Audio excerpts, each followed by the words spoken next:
Bonjour à tous. On va changer un petit peu de registre parce que là on était vraiment dans des choses très précises dans la technique. Là je veux plutôt vous proposer une réflexion sur la qualité. Tout le monde parle de qualité aujourd'hui, mais on ne sait pas trop ce que c'est, ou chacun a son point de vue. En fait c'est quelque chose qui est multicouche, multifacette.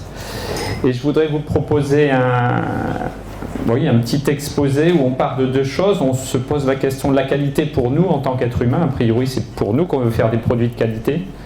Quand on parle de produits alimentaires, quand on parle de vin, donc ça se rapporte à nous. Donc comment nous, on peut en faire l'expérience. Si vous achetez des produits dans le commerce, puisque maintenant ça va être le cas pour le vin, vous avez la composition de ce que vous achetez, n'importe quel aliment, et puis on vous dit c'est ça la qualité. Enfin maintenant il y a un Nutri-Score, mais en fait c'est la quantité que vous avez. Vous avez une composition de produits, mais la vraie qualité dont vous faites l'expérience, elle est nulle part marquée sur l'emballage. D'ailleurs, vous pouvez avoir deux produits avec exactement la même composition. Un est carrément dégueu et l'autre est super. Qu'est-ce qui fait la différence? Et comment on la mesure? Comment on l'expérimente? Là, ça peut devenir un peu intéressant. On voit tout de suite qu'entre la qualité vécue et la qualité analysée, il y a une grande différence. Donc, mon fil conducteur, ça va être un peu ça. Comment l'être humain expérimente la qualité et comment elle agit sur lui à différents niveaux, on va voir.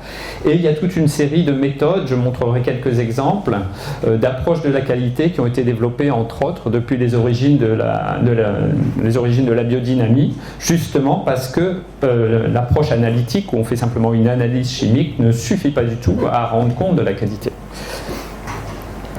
Voilà. Donc c'est plutôt un exposé un peu général pour vous donner des pistes de réflexion.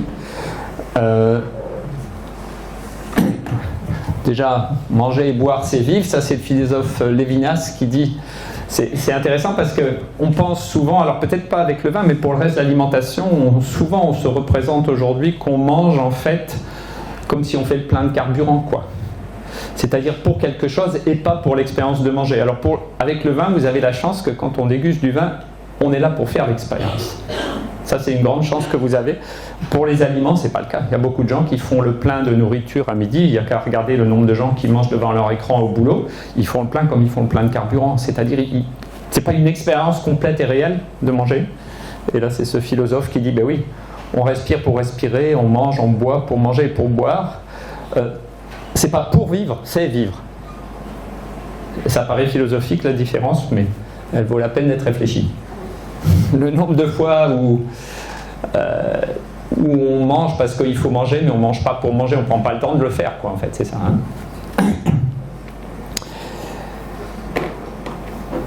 Ça, c'est un petit peu aux origines de la biodynamie. Il y avait deux grandes pistes aux origines de l'agriculture biodynamique. Donc, il y a 100 ans, on fête les 100 ans de la biodynamie cette année.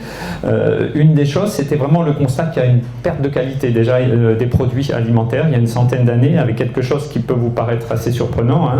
La Rudolf Steiner, le fondateur de la biodynamie, met ça en lien carrément avec une transformation de la configuration de l'âme humaine, donc de l'être humain, et ensuite une transformation globale du rapport de l'être humain avec le monde, avec l'univers.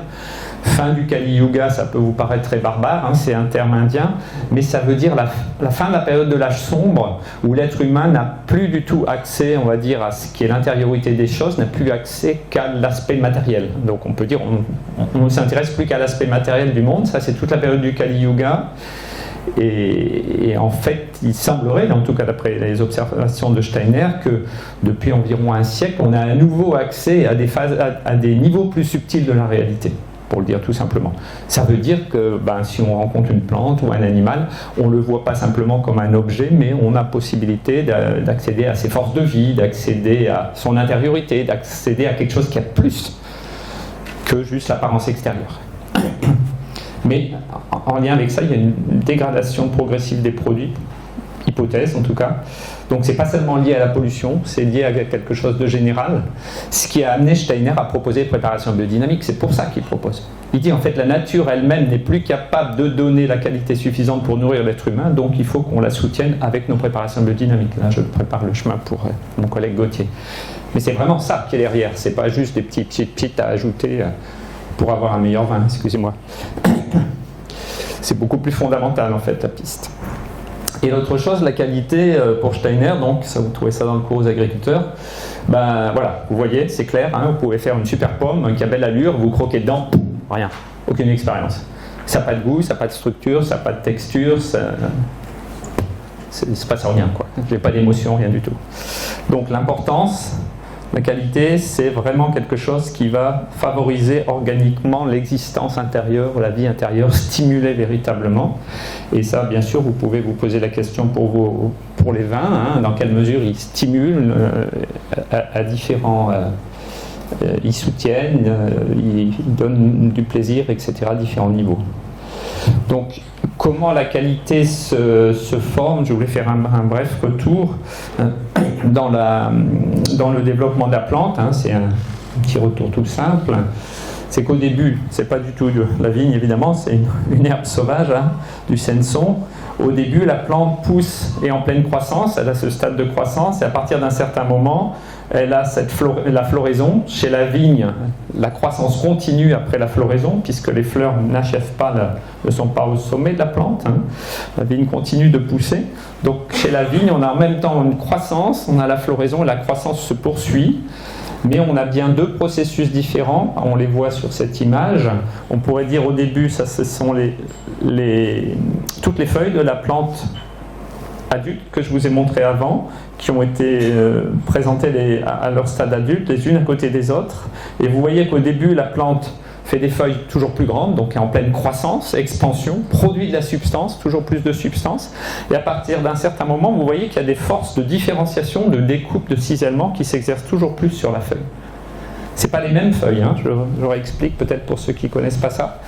Ce sont toutes les feuilles de cette plante qu'on a ramassées du début à la fin, à l'âge adulte, chaque feuille est adulte, et on les a mises à côté.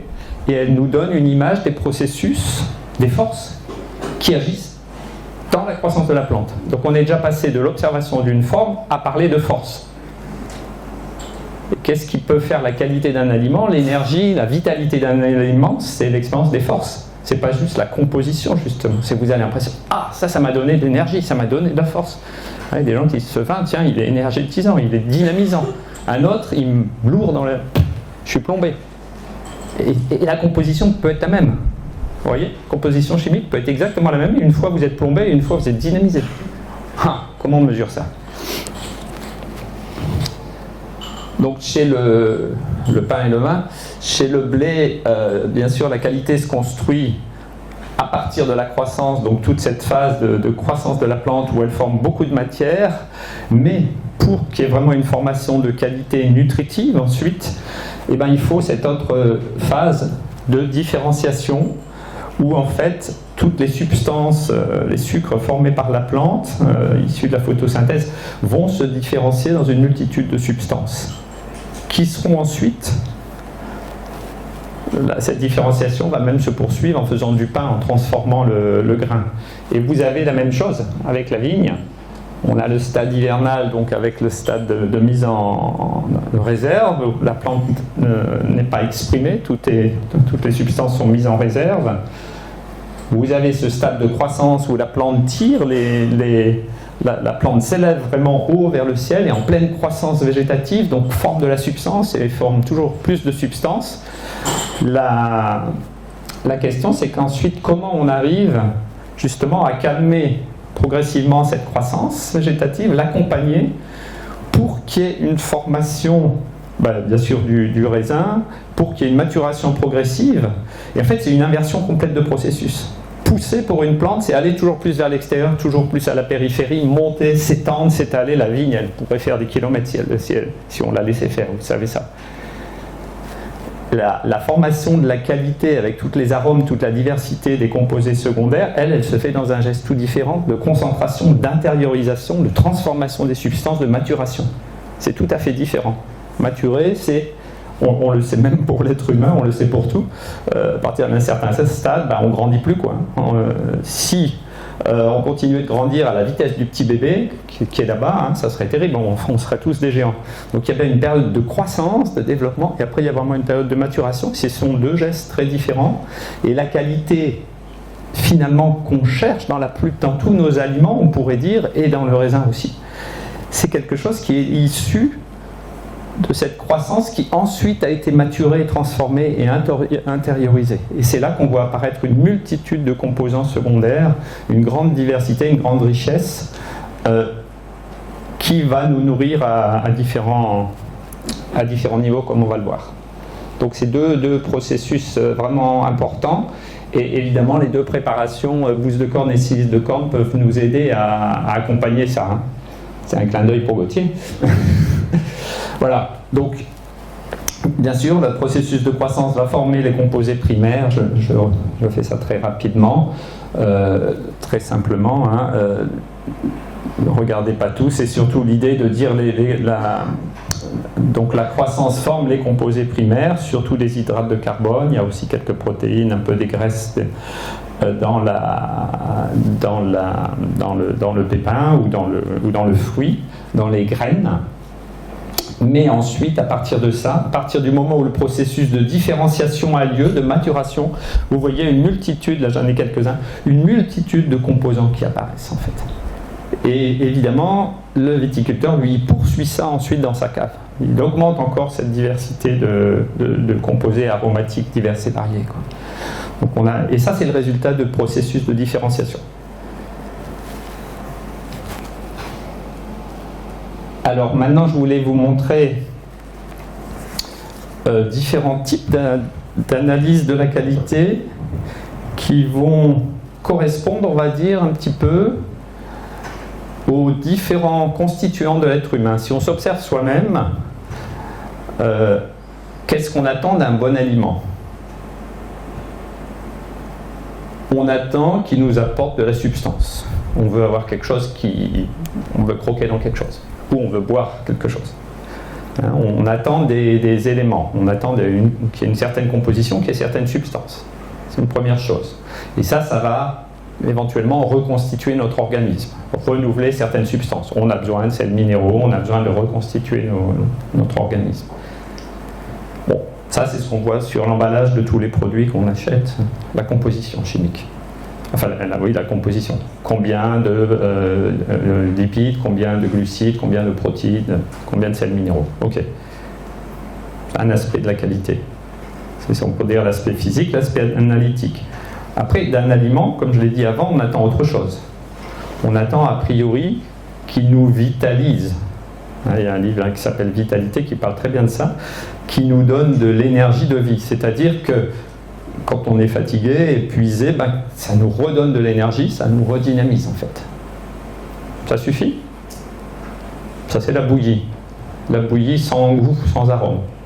Une bonne bouillie, c'est ce que ça fait pour le petit bébé. Le petit bébé, c'est surtout ça qu'il cherche, parce qu'il est en pleine construction de son corps. Il cherche à absorber des substances qui le permettent de construire son organisme et de l'énergie, de la force, de la bouillie. Bon, mais à une bouillie, si je vous donne de la bouillie tous les jours, vous n'allez pas être très satisfait. Donc vous mettez un peu de cannelle ou quelque chose dedans pour donner du goût. C'est-à-dire que la qualité, on a une partie de nous qui demande aussi un plaisir, qui demande une expérience sensible, sensorielle, aromatique. C'est un troisième niveau de la qualité. Vous suivez? Substance, énergie, vitalité, nourriture sensible, sensorielle, aromatique, plaisir. Déjà 3 niveaux de qualité, comment on analyse ces 3-là. Et après, il y a peut-être encore autre chose. Quand je me nourris, ou je bois du vin, ou je me nourris d'un aliment, je me lie à une plante ou un animal. En tout cas, il me donne quelque chose. Donc, quel rapport il s'établit avec cette plante ou cet animal? Et qu'est-ce que ma consommation a comme conséquence? Donc, on pourrait dire qu'il y a aussi un niveau éthique. C'est ce qui a amené au commerce, comment on dit, fair trade. C'est-à-dire, moi, je n'ai pas envie de manger du chocolat qui a pour conséquence que des gens crèvent de faim là où ils les produisent, parce qu'ils sont sous-payés, quoi. Et ça fait partie aussi de la qualité, en fait. Donc il y a vraiment différents niveaux de la qualité, et ça nourrit quoi? Ça nourrit en fait mon attitude éthique. Il y a des choses que je n'ai pas envie d'acheter, même si elles me plaisent, même si elles me plaisent au niveau du goût, je ne veux pas, de manière éthique, je refuse. Ça fait aussi partie de la qualité, et c'est aussi important. Alors pourquoi je vous dis tout ça? Parce qu'en fait, ça, c'est toutes des choses qu'on peut utiliser évidemment aussi en présentant sa qualité, en essayant d'exprimer la qualité. La qualité, elle nourrit, on pourrait dire, les 4 corps de l'être humain, hein, son corps physique, son corps de vie, on peut dire son corps psychique, son psychisme, et finalement son moi ou son esprit, si vous voulez, c'est-à-dire en mon âme et conscience, il y a des choses que je veux consommer et d'autres que je ne veux pas. Et voilà, maintenant je vous montre un peu des différentes méthodes justement qui permettent d'aborder ces différents niveaux de la qualité. Mais je trouve que c'est une grille assez simple, mais qu'on peut vraiment utiliser assez facilement. Et dire, ok, ouais, ce vin il est super, au niveau composition nickel, pas de défaut, au niveau énergie énergétisant, au niveau aromatique, expérience sensorielle super. Waouh, mais si la boîte c'est un truc pas possible au niveau de son impact social ou autre, bah j'ai juste pas envie de le prendre quand même. Vous voyez? Ou à l'inverse, je peux avoir un vin, peut-être il est très agréable au premier coup, l'expérience, mais en fait il me reste, il me plombe, quoi. Je suis pas énergétisé, je suis plus en état, je suis plus en bon état après, quoi. Vous voyez, donc il y a ces 4 niveaux, quelque part, ils sont vraiment, je dirais, en tout cas c'est un éclairage important. Voilà, là c'est tout simplement une expérimentation, pas avec des citrouilles comme vous voyez. On a regardé l'effet des préparations biodynamiques, là sur la composition justement, chimique des composés secondaires, des antioxydants. On pourrait tout à fait avoir le même, j'ai pris celui-là, on peut avoir le même sur du raisin, mais là ils sont tellement percutants ces essais que je trouvais vraiment intéressants. Et ça va aussi introduire ce que Gauthier va nous montrer après. Vous voyez que l'utilisation des 2 préparations biodynamiques qu'on appelle 500 et 501, hein, vous voyez là en vert, peuvent doubler donc la teneur en antioxydants, la lutéine et zéaxanthine, hein, qui sont des substances protectrices, qui sont vraiment des substances, on pourrait dire, quasiment médicinales, entre le contrôle qui est à 100 et la variante 500-501 qui est à 207. On peut doubler la teneur en antioxydants, par exemple, chez des citrouilles, par l'emploi bien réalisé des préparations biodynamiques. Et ça, c'est effectivement un aspect qualitatif, c'est important de mesurer ça. Et si vous êtes capable de dire que dans votre produit, entre un produit standard qui ne va pas avoir beaucoup d'effet et un produit qui a double dose d'antioxydants, vous remplacez combien de boîtes de compléments alimentaires qui coûtent la peau des fesses à la pharmacie, c'est énorme. En fait, c'est énorme. Il faudrait payer la citrouille 2 fois plus cher. Mais elle coûte que 20% plus et les orales. Ouais, vous voyez? Ça, c'est intéressant, par exemple. Mais vous avez pareil pour la vigne, hein, ça va renforcer aussi un certain nombre de composants aromatiques. Là, j'ai pris ça parce que c'est une étude récente, je trouve très intéressante, qui montre aussi quelque chose d'intéressant, c'est que ça dépend des variétés. Il y a 3 variétés différentes de citrouilles. La variété centrale, en fait, a une moins grande augmentation, mais elle a déjà un niveau élevé d'antioxydants. Donc, en fait, on voit que les préparations biodynamiques vont augmenter la teneur en antioxydants si cette teneur est faible, si c'est une variété qui est assez faible.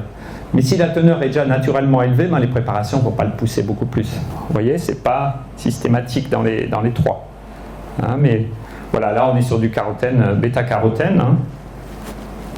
Donc toujours des choses en période où le cancer explose, on pourrait conseiller la citrouille biodynamique à tout le monde comme remède dans toutes les pharmacies. Hein. Non mais sérieux, ce serait moins cher que beaucoup d'autres choses. Voilà, bon, c'était pour vous montrer un exemple d'étude, hein, comment on regarde l'effet des préparations bouse de corne et silice de corne. On a constaté aussi beaucoup d'autres effets de l'emploi de ces préparations. Donc c'est un aspect de la qualité qui est vraiment important à tenir en compte, faire des analyses précises et voir effectivement, surtout en termes de composants secondaires, hein, est-ce qu'il y a des différences à l'analyse. Donc un premier aspect, hein, mais là on est quand même dans la qualité analytique seulement. Mais qui est importante. Voilà, on peut trouver des choses équivalentes, hein, vous trouverez ça sur Biodynamie Recherche, hein, Vous voyez l'équivalent pour le raisin, hein, plus de phénol, d'anthocyane dans le raisin, etc. Bon, dans le raisin blanc, on n'a pas trouvé, mais l'utilisation des préparations renforce aussi ça sur le raisin. Il y a pas mal de recherches, voilà, vous voyez là des différences. Hein. Raisin biodynamique avec un Brix plus élevé, taux de phénol, taux d'anthocyane, taux beaucoup bien supérieur aussi, etc. C'est des exemples, hein, simplement, mais pour vous dire que ça vaut vraiment la peine de regarder ces études. Hein. Je vous donnerai le site où vous pouvez les trouver toutes en détail. Hein. C'est plutôt pour vous donner une idée. Premier niveau, donc faire une analyse, regarder quels sont les composants. Et déjà là, on observe des choses intéressantes, quoi. Déjà là, la biodynamie montre pas mal d'effets. Deuxièmement, se nourrir de force, hein, ce que je disais, on veut nourrir notre corps de vie, notre vitalité. Et alors, comment on mesure ça? Alors, je suis désolé, c'est des salades. Mais ça, c'est quand même très intéressant. C'est une recherche qui a été faite aux Pays-Bas sur 2 salades. En bas, vous avez une salade en hors-sol, avec la bonne chimie hors-sol totale, quoi, sans substrat, sans terre, sur un substrat neutre. En haut, vous avez une salade biodynamique. Alors, inconvénient majeur, la salade biodynamique, elle met 120 jours ou 100 jours pour arriver à maturité, et la salade chimique hors sol, elle met 60 jours. Donc évidemment, ça pousse beaucoup plus vite. En haut, voilà, là désolé, c'est tout en allemand. Semis, 60 jours, récolte. Semis, 30 jours, récolte, 60 jours. Mais si on observe le comportement de la plante, donc sa vitalité, son comportement, qu'est-ce qu'on voit? Qu'est-ce qu'il arrive à la salade hors sol? Eh bien, elle ne connaît pas le stade de différenciation. Elle pousse, elle pousse, elle pousse, elle ne s'arrête jamais de pousser. Et elle ne monte jamais à fleur. On s'en fout, hein? On mange de la salade et de la feuille. Ou on s'en fout pas. Oui, c'est une toute autre manière de raisonner, c'est de se dire l'observation de la plante me révèle les forces qui sont actives. Et dans cette salade hors sol, il n'y a pas de force de différenciation, il n'y a pas de force de structuration, elle n'est pas capable d'aller à fleur. Donc elle va rester en croissance expansive toujours plus. Et évidemment, la conséquence pratique, c'est que c'est une salade qui se conserve très peu, hein, qui pourrit très vite, alors que l'autre se conserve beaucoup mieux. Mais même rien que ça. Donc si vous voulez... Alors, on ne laisse pas fleurir les salades en général, on ne fait pas ce genre d'observation, les maraîchers ne font pas ça. Mais l'autre, évidemment, elle monte à fleurs, la salade biodynamique, et elle fait plein de fleurs et plein de graines. L'autre, elle n'est pas capable de se reproduire. Est-ce que c'est un problème pour la santé? Je ne sais pas. Mais a priori, une plante qui n'est pas capable de se reproduire, elle a quand même un petit problème. Vous voyez, on pourrait approfondir, hein. C'est une recherche qui a été bien plus approfondie que ça, mais juste pour vous dire. Donc observez tous ces stades, hein, ça c'est vraiment intéressant. Donc observez bien sûr, c'est ce que vous faites avec la vigne, hein, vous observez effectivement la croissance et comment elle va passer du stade de floraison et comment progressivement la croissance va se ralentir. Hein. Il y a des gens du coup qui ne vont plus essimer, qui vont croiser pour aller progressivement vers une différenciation pour limiter le développement végétatif, pas de manière trop brutale, sans essimer, mais plutôt en mêlant les pousses, etc. Il y a différentes manières. Donc, comment favoriser au mieux cette formation, cette différenciation, et chez le raisin, jusqu'à la formation des pépins aussi, d'avoir la meilleure qualité des pépins possible, etc. etc. Tout ça, c'est des critères intéressants à observer. Alors, bon voilà, il y a pas mal d'autres observations qui ont été faites. Hein. Là, c'est 2 fois biodynamique, donc la différence, c'est juste qu'une a poussé très vite, et vous voyez qu'elle passe très vite d'un stade il n'y a pas le temps de maturer vraiment, alors qu'ici il y a un temps de maturation. Et là on regarde en fait la forme de la plante de manière générale, comment elle passe du stade de croissance au stade de différenciation, en fait, de structuration, de maturation, on pourrait dire comment la maturation arrive. La maturation a toujours besoin de temps, quoi. Et du coup, ça pose un peu le problème majeur aujourd'hui avec les grandes chaleurs. C'est un vrai problème, je trouve, que la maturation arrive toujours plus vite. Et c'est une vraie question, quoi. Comment accompagner cette maturation saine, parce qu'une vraie maturation, ça a toujours besoin de temps, quoi. Et avec le changement climatique, on se retrouve face à un gros problème. On a la même chose avec le blé, hein. On a des blés qui peuvent être mûrs théoriquement très tôt, mais ils ne sont pas matures. ils ont la maturité de récolte, hein, mais ils ne sont pas matures, et ça ne donne pas du bon pain du coup. Donc on a vraiment ce problème-là. Comment accompagner une maturation à avoir suffisamment de temps? Je n'ai pas la réponse, hein, c'est juste pour mettre le doigt sur cette question. Bon, voilà, là, 2 carottes en transparence. Si on regarde des carottes, vous devinez qu'il y en a une qui doit être un peu... La tranche est d'épaisseur égale, hein. L'une est très dense et l'autre n'est pas dense du tout. Voilà, je passe pour ne pas faire trop long. Pareil, hein, la forme, hein, selon le mode de fertilisation, il y a un effet général sur la dynamique de croissance de la plante. Hein. Une qui est tout est retombant, lourd, l'autre est bien érigé entre terre et ciel. Hein. Donc l'intérêt des observations morphologiques, toujours pour voir cet aspect de la vitalité. Une méthode que certains connaissent sûrement très bien et d'autres peut-être moins, c'est cette méthode qu'on appelle la cristallisation sensible. Il y a toute une série de méthodes qui ont été mises au point dès le début de la biodynamie pour tester des substances. Je vous mets voilà, un peu de jus de raisin quand même. Voilà, ça c'est un essai qui a été fait en Allemagne à l'université de Geisenheim. Donc vous avez du jus de raisin et vous avez 3 groupes et on regarde le vieillissement de la substance en fait, en fonction du mode de culture, hein, agriculture intégrée, biodynamique. Évidemment, ça demande un apprentissage. Hein. On a déjà eu dans des congrès comme ici les conférences de Margaret Chappell, qui est experte dans cette technique. Mais ça nous permet de révéler les forces qui structurent la substance en fait. Hein. Quelle est la présence des forces, quelle est la qualité des forces. Et on voit que par exemple, on a comme une progression de plus en plus fin. Si c'était un arbre ou une plante, on voit tout est beaucoup plus finement ciselé. Et en allant de bas vers le haut, et en regardant le vieillissement des jus, ça c'est vraiment un test très très intéressant de voir comment la substance vieillit justement naturellement. Est-ce qu'elle est tellement peu vitale qu'elle se décompose tout de suite ou est-ce qu'elle garde sa vitalité un certain temps? Là, vous voyez ici, il y a une grande différence. Hein. Alors là, les images sont peut-être pas hyper parlantes, il faudrait prendre le temps d'observer en détail. C'est pour vous indiquer ça, vous montrer cette méthode qui est quand même très intéressante parce qu'à partir d'un jus, donc une substance dont il n'est pas simple de révéler la vitalité. Alors on peut aussi la tester sur soi, hein, et voir comment le jus de raisin me dynamise ou pas. Mais là, cette méthode de la cristallisation sensible révèle sous forme d'image la vitalité de la substance. Il y a d'autres méthodes qui s'appellent morphochromatographie, etc. Donc là, on est toujours dans le domaine, entre autres, de la vitalité, mais aussi de la différence. On voit le rapport entre, on pourrait dire, force de croissance. Hein, est-ce que les cristaux vont jusqu'au bord de la coupelle, et différenciation, structuration. Hein. Donc cet équilibre entre croissance et différenciation, donc la vitalité générale, on peut dire. Voilà, il y a d'autres études, hein, il en existe des quantités, je passe. Ça, c'est un test que je trouve qui est vraiment marrant, qui ne marche pas sur toutes les plantes, mais sur les concombres. C'est un chercheur là, qui écrit le bouquin Vitalité, qui s'est amusé à faire ça. Il a pris un concombre et il a coupé le concombre en tranches égales.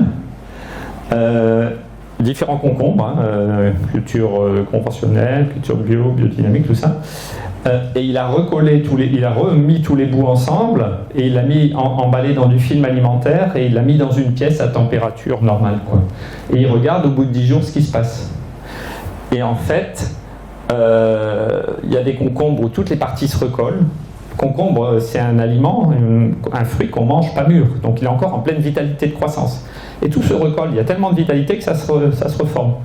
Et puis d'autres concombres où tout se décompose et c'est carrément, je vous dis pas, immangeable. Ben vous voyez là, test, choisissez celui que vous voulez manger. C'est un test tout simple, c'est juste pour donner des idées, quoi. Hein, comment on peut être imaginatif et expérimenter cette vitalité en fait. Alors maintenant il développe ça, hein, c'est un test assez génial. Alors je passe à un troisième niveau, hein, je disais bon la vitalité, on peut la ressentir sur soi, hein, est-ce qu'on est dynamisé par un jus de raisin ou pas, hein, comparer cet effet. Après il y a tout le côté vraiment aromatique, on se nourrit de perception et c'est ça ce qui nous fait le plaisir. Alors là bien sûr les viticulteurs sont tout à fait à leur aise, hein, c'est même on peut dire la majeure partie de votre travail. Il y a une méthode qui est en train de se développer là en Allemagne, hein, qu'on explore un petit peu. On va certainement proposer d'explorer encore plus. C'est une approche, je l'appelle ça, j'ai mis sensorielle, on n'a pas de terme de traduction exact. Hein. C'est effectivement de s'observer soi-même quand on consomme un aliment et de décrire l'effet sur soi. Pas dire du tout si ça me plaît ou si ça ne me plaît pas. Ça me regarde, c'est perso. Mais essayer de faire un scan personnel, c'est-à-dire de se mettre un peu, se dire bon, dans quel état je suis, j'essaye d'être le plus détendu possible, hein, dans une attitude un peu méditative ouverte, et je décris l'effet sur moi, sur tout mon corps, sur les différentes parties de mon corps, voilà, d'un vin que je viens de déguster, et d'un autre après. Et je compare. Il y en a un qui va me chauffer la tête, l'autre peut-être les pieds, il y en a un qui va me réchauffer le ventre, il y en a un où ça va être lumineux, un autre ça va être plutôt un peu froid, etc. Et je décris systématiquement, méthodiquement l'effet. Et on fait ça avec des groupes de personnes qui expérimentent la méthode et qui s'entraînent à ça. Et on arrive à avoir des descriptions vraiment intéressantes. Bon là, c'est betterave rouge et carotte, hein, j'ai pas traduit. Vous avez des descriptions, vous voyez la betterave rouge est plus... Alors la carotte est, pour plus de gens, elle est ouverte, elle éveille, hein, alors que la betterave rouge est moins éveillante dans son effet. Donc là, il ne s'agissait pas de comparer des méthodes, mais deux aliments. La betterave rouge est plus réchauffante. Voilà, il y a un certain nombre de différences. Mais c'est une manière vraiment intéressante de s'utiliser soi-même comme instrument de mesure de la qualité, en fait, de s'observer soi-même. Et on fait ça avec des groupes aussi où on fait dessiner les perceptions de qualité comme ça. Et on arrive aussi à un travail très intéressant pour ça. Je l'ai pas mis là. Hein. C'est-à-dire qu'on fait l'expérience d'une tisane de plantes, par exemple, et chacun met des couleurs sur la feuille de ce qu'il a ressenti. Ça transforme l'expérience qu'il a fait de la tisane, par exemple, en couleurs. On peut tout à fait le faire avec du vin, bien évidemment. Hein. Vous avez une expérience et vous utilisez les couleurs sans réfléchir, justement pas, vous laissez en fait... Vous laissez vraiment imprégner de l'expérience et vous la représentez en couleur. Et si on fait ça en groupe, c'est vraiment intéressant. On proposera certainement bientôt des stages allant dans ce sens-là pour ceux qui veulent. Et en plus, c'est très ludique à faire avec les gens, quoi. Chacun va décider ça. Ce qui est étonnant, c'est qu'on a des choses convergentes.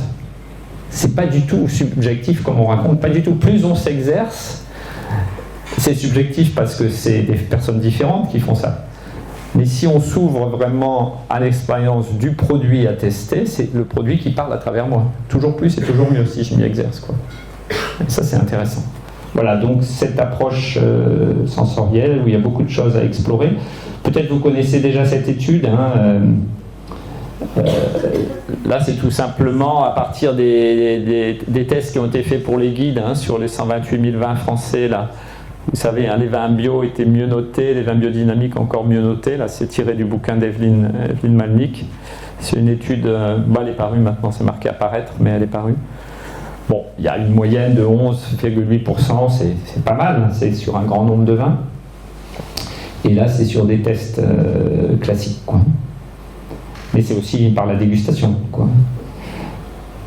J'ai pris ça parce que je trouvais que c'était assez sympa comme citation d'Olivier Poussier, vous le connaissez peut-être aussi. Il dit « Je suis très sensible aux notions de pureté, de fraîcheur et d'équilibre. Je crois que mes plus belles expériences gustatives proviennent de vins issus de la biodynamie. Je ne suis pas à la recherche de monstres de concentration, cela ne m'intéresse pas. » Donc il donne, je trouve, oui, c'est tout simple, hein, mais une bonne synthèse, une synthèse intéressante comme ça, je trouve, de ce qu'on peut chercher à trouver aussi dans l'expérience gustative, hein, c'est-à-dire ça demande du temps, ça demande de rentrer dedans. Évidemment, si on va en jeter plein la vue, c'est peut-être, comme il dit, là, c'est peut-être pas chez les vins biodynamiques qu'on va trouver, mais par contre, prendre le temps de rentrer dans une expérience gustative approfondie, ce qui est le métier des sommeliers, évidemment. Hein. Un quatrième niveau, en fait, hein, de la qualité, on pourrait dire, c'est quand on consomme un aliment, comme je disais, on rencontre un être vivant ou une partie d'un être vivant qui nous donne quelque chose de lui-même. Et on est encore dans un tout autre niveau, on n'est plus dans le niveau plaisir pour moi. Hein. Vous voyez bien, le niveau, l'expérience sensible, sensorielle, c'est plaisir pour moi. Ça peut être aussi très égoïste. Hein. Je pense qu'à ma gueule et j'ai les meilleurs trucs pour moi, quoi. Hein. Alors que là, dans ce quatrième niveau, en fait, toute autre... La première chose que ça peut évoquer, c'est déjà de la gratitude, de dire « Ah ben merci au pied de vigne de me donner quelque chose, quoi. Merci à la vache de me donner son lait, merci à la plante de me donner son grain, vous voyez ?» C'est-à-dire qu'on est dans un niveau éthique, on touche quelque chose qui va au-delà de mon plaisir égoïste à moi pour ma petite santé, hein, qui est quand même un problème et un risque majeur dans l'alimentation et la consommation de général, que ce soit boisson ou aliment, hein, que ça soit très égoïste. Hein.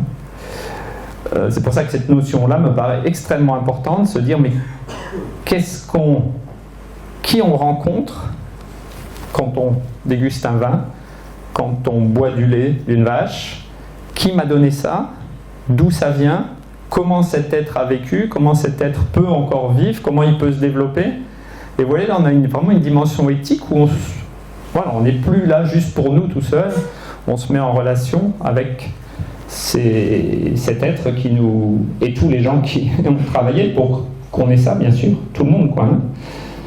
C'est-à-dire la vache, elle n'a pas fait son lait tout seul, hein. Il y a un éleveur, la vigne, elle n'a pas fait son raisin et son vin toute seule, il y a des viticulteurs, donc on se met en relation avec d'autres, et on est dans un autre aspect. Mais on a aussi même l'aspect spécifique, on pourrait dire, de la rencontre avec une individualité, et là j'ai pris cette autre citation. Je trouvais intéressant de ce sommelier qui dit « La personnalité du vin s'exprime de manière plus singulière en biodynamie. Hein.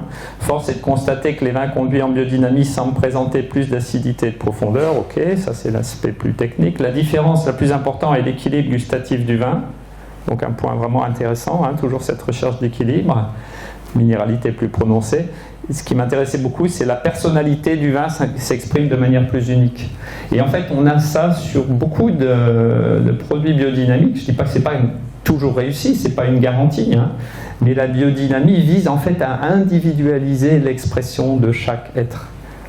Le modèle de l'organisation de la ferme, du domaine agricole où on produit en biodynamie, c'est de créer une individualité agricole. Et que un ensemble unique, qui est le reflet du terroir, hein, du lieu, et que chaque, on pourrait dire, plante, chaque animal, puisse exprimer au mieux sa spécificité, son individualité. Ça veut dire quoi? Son potentiel, ça veut dire. Son potentiel interne. Alors, on va dire, c'est de la philo peut-être, mais ce qui est intéressant, c'est que ça se retrouve dans le produit, quoi. C'est-à-dire, vous avez d'un côté un truc standard, vous avez partout le même dans le monde, ok, vous savez, il y a des boutiques comme ça, c'est un grand M, et puis partout vous avez la même M dedans, voilà, et vous êtes garanti que c'est le même, quoi. Hein. Mais c'est l'anti-individualisation, en fait, c'est la standardisation totale. Alors qu'en fait, la démarche de la biodynamie, depuis le début, de manière fondamentale, c'est d'individualiser. Et c'est de dire chaque lieu produit quelque chose de différent. Et comment on y arrive et comment on arrive à l'apprécier et à le transmettre, quoi. Et là, effectivement, vous, les viticulteurs, vous êtes en avance, je crois, sur les autres, ça il faut dire. Hein. C'est-à-dire que vous avez ça peut-être un peu dans votre ADN depuis longtemps, hein, de dire bah, mon vin, il vient de mon terroir et mon voisin, il ne fait pas le même, quoi. Et ça, finalement, c'est génial. Ça, il faut vraiment que vous le gardiez à tout prix et je pense qu'il faut le transmettre à tous les autres producteurs. Parce que justement, il y a d'autres producteurs qui se trouvent en concurrence parce qu'ils ne réalisent pas que ce qui vient de leur domaine, c'est différent de ce qui vient du domaine d'à côté. J'étais en Grèce avec des producteurs d'huile d'olive, ils étaient tous en concurrence et ils ne voulaient pas se visiter les uns les autres et s'aider. Mais j'ai dit, mais c'est complètement idiot. Vous avez des oliviers de variétés différentes, vous avez des terroirs différents, mettez en valeur votre terroir comme font les viticulteurs. Et puis une fois, j'ai envie de prendre telle huile d'olive pour la salade, et puis je prendrai pour une autre salade une autre huile d'olive, parce qu'elle est différente. Mettez l'individualité en avant, plutôt que de standardiser vos produits et vous trouver en concurrence.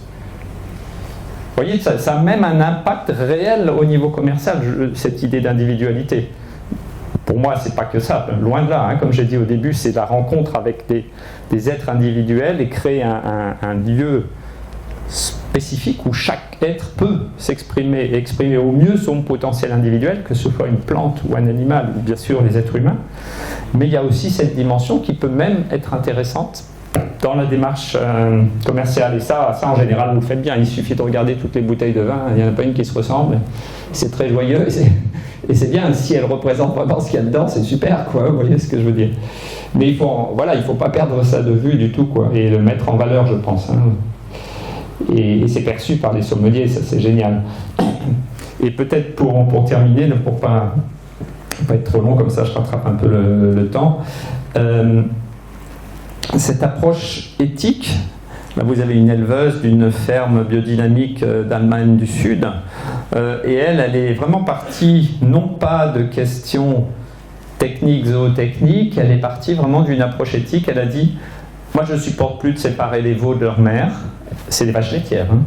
Je ne supporte pas de séparer les veaux de leur mère, on m'a dit qu'il n'y avait pas d'autre solution, moi j'en ai marre de les entendre pleurer pendant 3 jours, il doit y avoir une solution, point. Et elle a cherché jusqu'à ce qu'elle ait trouvé une solution. Donc maintenant elle sépare les veaux sont séparés de la mère très progressivement, alors ça prend du temps, elle est allée se former aux États-Unis, etc. Elle a appris cette méthode. Très progressivement, chaque jour, les veaux seront un peu moins longtemps avec la mère, mais ils boivent encore le lait de la mère. Et il y a tout un processus qui prend un certain temps. Mais la santé de ces animaux s'en ressent. Elle a des animaux beaucoup plus sains, en bien meilleure santé, quoi. Deuxième chose, elle a dit, moi j'en ai ras-le-bol que mes animaux, ils viennent là, ils doivent faire 100 km pour aller à l'abattoir, c'est l'horreur, ça pue la mort, ils ont un stress pas possible, il y en a marre, on va trouver autre chose. Et elle a cherché, hein, ça a mis du temps, hein, je vous raconte ça en 2 minutes, ça a mis du temps. Elle dit, et elle n'est pas partie d'une notion, je veux une meilleure viande pour les consommateurs, je veux je sais pas quoi, non, elle a dit, ça je supporte plus. Dans mon rapport avec ces animaux, rapport éthique, je ne supporte plus, donc on va trouver. Et on me dit que ça ne marche pas. C'est pas grave, on va chercher. Et donc maintenant, en fait, elle fait l'abattage à la ferme, directement. L'animal sort du troupeau, dit au revoir au troupeau, et un petit peu à l'écart, là, il est abattu. Après, il est emporté, une fois qu'il est mort, il est emporté à l'abattoir, etc. Donc elle a une remorque exprès pour ça, etc. Il y a le matériel. Analyse des hormones que crée l'animal quand il a du stress. Il y a 10 fois moins de substances liées au stress dans la viande de ces animaux abattus à la ferme. Ça veut dire que la viande est beaucoup plus tendre, la viande est beaucoup plus saine, et que l'animal a véritablement beaucoup moins de stress. C'est-à-dire qu'une approche éthique a des conséquences pratiques aussi pour le gourmand qui veut de la bonne viande, quoi. Ça, c'est vraiment important de lier les choses, quoi. Parce qu'aujourd'hui, on sépare les choses. On dit « ouais, je peux pas parce que l'économie me dit que ça marchera pas ». Bah oui, dans ce cas-là, on peut plus rien, quoi. Et on n'a plus qu'une qualité, comme dit ce philosophe là qui s'appelle Pascal Chabot, il dit aujourd'hui, alors ça c'est pas positif ce que vous dites, mais il dit aujourd'hui, à force d'avoir réduit la qualité à l'aspect utilitaire seulement, on ne crée plus que du merdique. Il dit, j'ai pas d'autre mot, c'est un philosophe. Et en tant que philosophe, il dit, j'ai pas trouvé d'autre mot, je suis obligé d'employer ce mot. Tout ce qu'on fait aujourd'hui, c'est du merdique. C'est-à-dire que ça fonctionne plus, ça marche plus. On produit tellement en quantité, on a tellement privilégié la quantité, on a tellement oublié la qualité, tous ces niveaux de qualité, qu'on vous donne une pseudo-qualité, et puis ça fonctionne pas, quoi. Ça marche pas, quoi. Donc et alors il dit, oui, on met en place des tas de protocoles de qualité, mais en fait les protocoles de qualité, ils garantissent pas ces niveaux de qualité dont on vient de parler. Ils restent complètement extérieurs. Vous voyez ? C'est-à-dire on barre de tests de qualité, ok. Il ne dit pas qu'il ne faut pas ces protocoles de qualité, qu'il ne faut pas vérifier, comme on l'a vu tout à l'heure, combien il y a s'il y a trop de bactéries ou quelles sont ces équipes. C'est très utile ça. Mais la qualité réelle de votre produit, on l'a entendu, c'est ce que tu as dit à la fin de l'exposé, elle vient de l'accompagnement humain permanent du processus tout le temps en fait. C'est le fait que je suis responsable de mon vin, enfin de ma vigne, de mon vin, et que je l'accompagne tout le temps. Je ne sais plus comment tu l'as dit à la fin, mais c'était exactement ça. Je suis toujours présent dans la relation avec ma vigne, et ensuite avec mon jus de raisin, et ensuite avec mon vin, et je l'accompagne tout le temps, et à aucun moment je lâche, j'abandonne et je laisse tomber. Je dis ah ouais bon, on va mettre un truc technique qui va régler le problème. Non, le truc technique peut aider, mais c'est moi qui l'accompagne en fait. Et c'est intéressant, hein, ce Pascal Chabot, il a écrit un livre qui s'appelle Traité des libres qualités. Il dit ça, c'est les qualités humaines. Et il dit, je peux même vous lire, hein. Il dit l'interprétation technoscientifique de la qualité qui est à l'origine de toutes les réglementations est extrêmement importante. Quiconque prend le TGV est bien heureux que tous les composants soient soumis à un contrôle de qualité. La question est de savoir qui contrôle les contrôleurs et qui édicte les réglementations. Je sais que je touche un point un peu fragile, les réglementations. Et puis la mentalité d'un contrôle des qualités devient parfois impérieuse, voulant évaluer l'humain selon la croyance que toute qualité est contrôlable. Pour opposer un front de résistance à cette tendance de fond, que toute qualité est contrôlable, je mets en avant les libres qualités qui sont les qualités humaines. L'enjeu est de faire cohabiter les qualités contrôlées, donc la qualité, le contrôle extérieur, la checklist, voilà, et les qualités libres, au profit de ces qualités humaines, de ces qualités libres en fait. Et ces qualités libres, en fait, c'est ce que j'essaye de décrire, et c'est plus on va en fait dans les 4 étapes que je vous ai montrées, plus on va vers cette dernière étape finale, hein, la qualité éthique, la qualité humaine, la relation individuelle. C'est évidemment une qualité que vous ne pouvez pas contrôler. Le fait que vous développez une relation individuelle avec votre parcelle de vigne, et ben ça, il n'y a que vous qui le savez. Et si vous lâchez cette relation, vous l'avez lâchée, vous savez que vous l'avez plus, et après vous dites ah ça marche pas, mais oui, mais j'y pensais plus celle-là, elle était sortie de ma conscience. Vous voyez, mais finalement, et je trouve que c'est peut-être un aspect qui est vraiment mis en avant par Steiner aussi dans le cours aux agriculteurs, il le dit de manière très provocatrice, il dit il faut développer une relation individuelle avec son tas de fumier. Puis il dit je sais que ça va pas trop vous plaire, hein, une relation individuelle avec son chien ça va, hein, avec ses plantes ça va, on soigne la plante, mais allez regarder son tas de fumier qui pue tous les jours, hein, développer une relation individuelle avec un tas de fumier.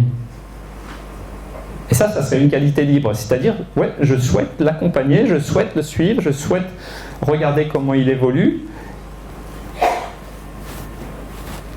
Ouais, ça peut paraître surprenant, hein, mais en fait, je crois que une des clés fondamentales de la qualité, c'est ça, c'est en fait l'accompagnement individuel des processus, et ensuite toutes les autres choses qu'on a vues vont pouvoir vous aider. Évidemment, vous pouvez faire des analyses, évidemment, vous pouvez faire des cristallisations sensibles, évidemment, il faut déguster, évidemment, mais quelque part, le moi, l'individu, la personne, c'est elle qui détient la clé de la qualité. Hein, et ça, on le sait très bien avec les enfants, par exemple, hein, on le sait entre nous, quoi, hein. Si on reconnaît selon la manière dont on agit envers un enfant, bah, il va pouvoir développer tout son potentiel, ou au contraire, il va avoir du mal à développer son potentiel, selon les possibilités d'épanouissement qu'on lui donne. Et donc voilà, je voulais juste terminer avec ça, dire que finalement, cette notion finale de la qualité, de la relation individuelle, c'est peut-être une qui est vraiment importante à développer et jamais à perdre de vue, et pour moi, c'est aller au cœur de la biodynamique, quoi. Au-delà de toutes les pratiques qui vont vous aider à ça. Voilà, merci beaucoup.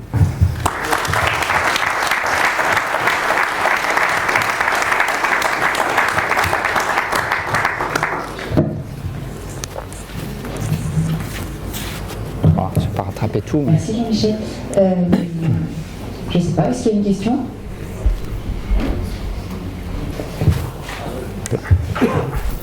Oui, merci beaucoup. La question, c'est quoi un bon vin? C'est une question pour laquelle j'ai eu beaucoup de temps pour pouvoir répondre.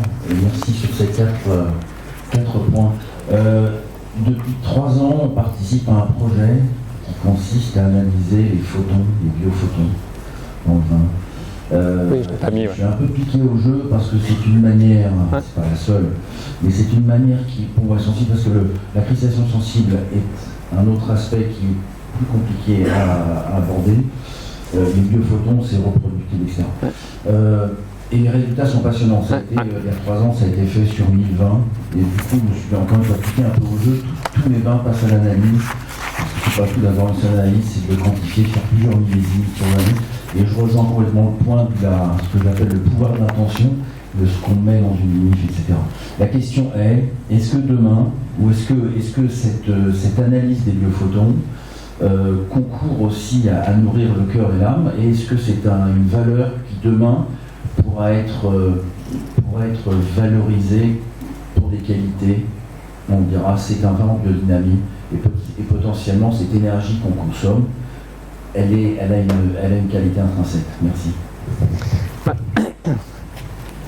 Oui, alors c'est marrant, j'avais la diapo des biophotons, puis je l'ai enlevée parce que je me suis dit, voilà, il faudrait expliquer un peu de quoi il s'agit, mais c'est une méthode assez géniale parce qu'elle est entre la cristallisation sensible qui est qu'une image et l'analyse. Elle est entre les deux et elle peut aider beaucoup de gens, on va dire, assez cartésiens. Il y a quand même des courbes, il y a quand même des chiffres. Et les biophotons, c'est en fait le fait que chaque substance vivante émet de la lumière. produit, même la nuit, de la lumière, renvoie de la lumière, quoi. C'est assez génial. Et donc il y a des aliments qui, à certains stades de leur développement, émettent plus de lumière, à d'autres moments moins, et on voit des grandes différences, effectivement, selon le mode de culture, quoi. Et alors, moi je trouve la méthode intéressante, c'est super que vous fassiez un travail dessus, parce que je pense qu'elle peut permettre d'expliquer, enfin, en tout cas, de montrer l'effet de nos pratiques à beaucoup de gens qui ont encore un point de vue cartésien, qui disent oui, bon, alors les cristallisations c'est sympa, mais c'est perché. En ce moment, au laboratoire Qualis en Allemagne, il se trouve que j'ai un copain qui est physicien qui a travaillé là-dessus. Ils ont mis au point une nouvelle machine beaucoup plus performante, beaucoup plus fine. Donc je pense qu'il y a vraiment de l'avenir pour cette méthode. Après, je ne sais pas si elle peut refléter quelque chose qui est du lien de l'intention, ça j'en suis pas sûr, mais en tout cas elle peut certainement refléter quelque chose qui est vraiment du rapport entre force de croissance et force de différenciation. Ça c'est très certainement le cas. Là elle est très performante pour vous montrer comment vous passez quel degré de maturation à votre substance en fait. D'après ce que j'ai compris, ce qu'il m'a raconté, hein. Mais je ne suis pas expert de la méthode.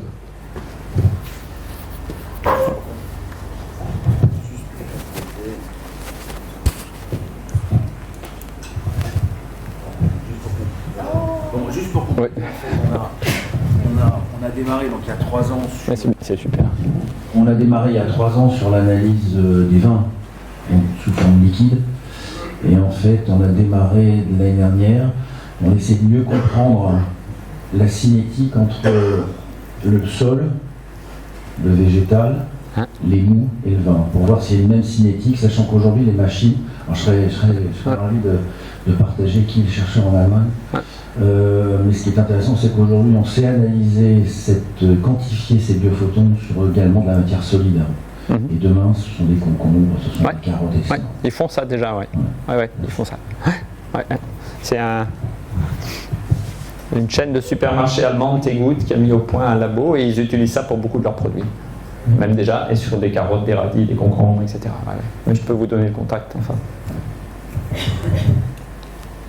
Voilà. Ça marche pas. La pause. Oui, hein.